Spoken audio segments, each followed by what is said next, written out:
The National Weather Service in Wilmington has issued a severe thunderstorm warning for northeastern Warren County, northwestern Fayette County, Ohio, northern Clinton County, Greene County, until 8:45 p.m.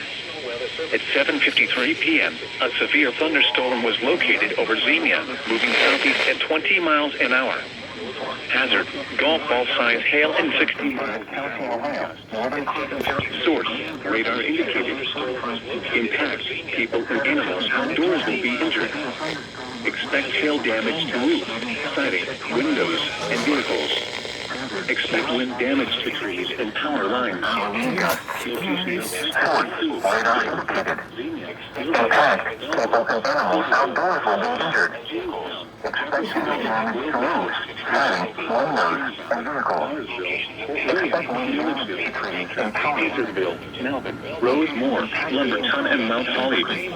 This includes a 71 in Ohio between Sabina, Jamestown, Jeffersonville, Wilberforce, Jasper, Spring Valley, Bowersville, Fort William, Milledgeville, Octa, Petersville, Melvin, Rosemore, Lumberton, and Mount Holly. This includes a 71 in Ohio between mile markers 48 and 69.